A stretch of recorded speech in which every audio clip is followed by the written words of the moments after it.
Hello friends, எல்லாருக்கும் வணக்கம். எல்லோரும் எப்படி இருக்கீங்க? இன்றைக்கி நம்ம நிக்கிஸ் கிச்சனில் கோவில் ஸ்டைலில் நல்ல டேஸ்ட்டான வெண்பொங்கலை வீட்டில் நல்லா ருசியாக எப்படி பண்ணுறது அப்படிங்கிறத பார்க்கலாங்க.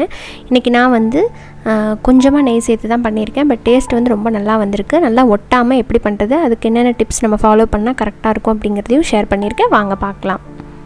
இந்த வெண்பொங்கல் செய்கிறதுக்கு நான் இன்றைக்கி ஒரு ஆளாக்கு பச்சரிசி எடுத்திருக்கேன். பொன்னி பச்சரிசி தான் யூஸ் பண்ணியிருக்கிறேன். இதோட 1/3 ஆளாக்கு அளவுக்கு வறுத்த பாசிப்பருப்பு. நான் பாசிப்பருப்பு வாங்கிட்டு வந்துட்டு வறுத்து தான் எப்பயுமே வச்சுருவேன். நீங்கள் வறுக்கலைன்னா வறுத்துட்டு சேர்த்துக்கோங்க. இதை தண்ணி சேர்த்து ஒரு டைம் நல்லா கழிஞ்சு கீழே ஊற்றுனதுக்கப்புறம் தேவையான அளவுக்கு தண்ணி ஊற்றி ஒரு 10லேருந்து 20 நிமிஷம் போல் இதை நல்லா ஊற விட்டுருங்க. ஊறினதுக்கப்புறம் இதை நம்ம ஒரு ப்ரெஷர் குக்கருக்கு மாற்றிடலாம். மாற்றிட்டு தேவையான அளவுக்கு தண்ணி சேர்த்துக்க போகிறோம். தண்ணி பார்த்திங்கன்னா பருப்புக்கு நம்ம எப்பயுமே அளந்து ஊற்ற மாட்டோம். அரிசிக்கு மட்டும்தான். 1 கப் ரைஸ் எடுத்துருக்கறனால 3.5 கப் அளவுக்கு நீங்கள் தண்ணி ஊற்றிக்கோங்க. சரியான அளவில் இருக்கும் 3.5 கப் தண்ணி.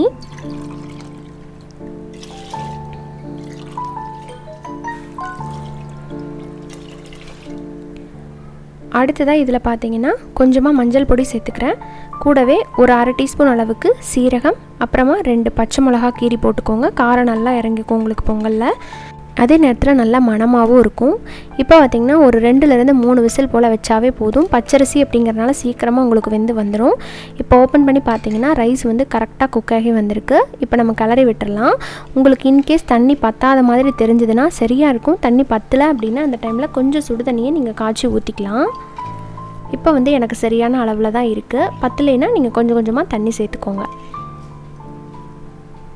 இப்போ இது எல்லாத்தையுமே ஒன்று போல் நல்லா கலந்து விட்டுட்டு தேவையான அளவுக்கு உப்பு போட்டு நம்ம மிக்ஸ் பண்ணி வச்சுக்க போகிறோம். உப்பு உங்களுக்கு முதவே போட தெரிஞ்சுன்னா நீங்கள் வேகும் போதே உள்ளே உப்பு சேர்த்து வேக வச்சிட்டிங்கன்னா நல்லா கரைஞ்சி வந்துடும்.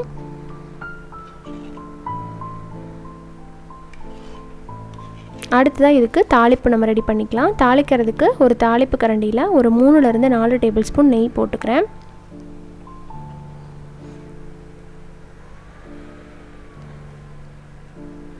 நெய் சூடானதுக்கப்புறம் இதில் ஒரு 10 போல் முந்திரி பருப்பு.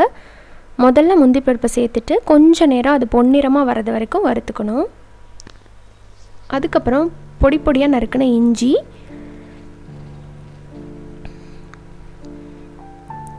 கூடவே 1 டீஸ்பூன் அளவுக்கு சீரகம், 1 டீஸ்பூன் மிளகு, இது ரெண்டையும் போட்டுட்டு இதுவையும் நல்லா அந்த நெய்யில் வறுத்து விட்டுக்கோங்க.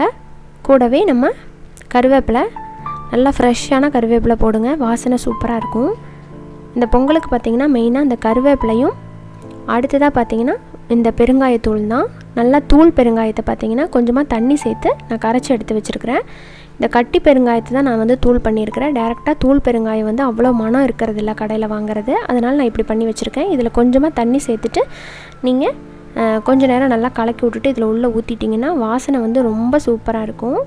இப்போ ஸ்டவ்வை ஆஃப் பண்ணிவிட்டு இந்த தாளிப்பை பொங்கலில் சேர்த்துற வேண்டியதான்.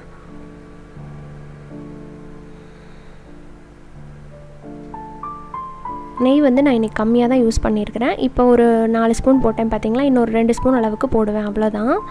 பட் இதுலேயே டேஸ்ட் ரொம்ப நல்லாயிருக்கும். நீங்கள் ஒரு கரண்டியில் கொஞ்சமாக நெய் சேர்த்துட்டு அதுக்கப்புறம் இந்த பொங்கலில் விட்டு எடுத்தீங்க அப்படின்னா கொஞ்சம் கூட ஒட்டாமல் உங்களுக்கு வரும்.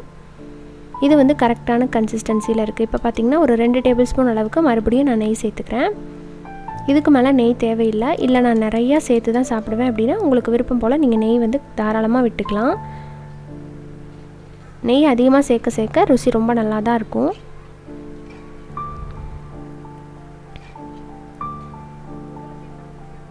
இந்த கலர் பார்த்திங்கன்னா லைட்டான எல்லோ கலரில் பார்க்குறதுக்கு ரொம்ப அழகாக இருக்குது. டேஸ்ட்டும் ரொம்ப நல்லாயிருக்கும்.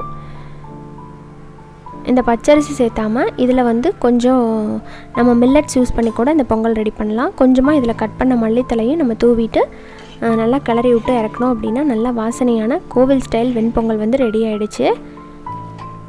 சிறுதானியங்களை வச்சு எப்படி பொங்கல் ரெடி பண்ணுறது அப்படிங்கிறத நான் சீக்கிரமாக அப்லோட் பண்ணுறேன். இந்த வீடியோ உங்களுக்கு பிடிச்சிருக்கும் அப்படின்னு நினைக்கிறேன். இன்னொரு இன்ட்ரெஸ்டான ரெசிபியோட மீண்டும் சந்திக்கலாம். அது வரைக்கும் நன்றி, வணக்கம்.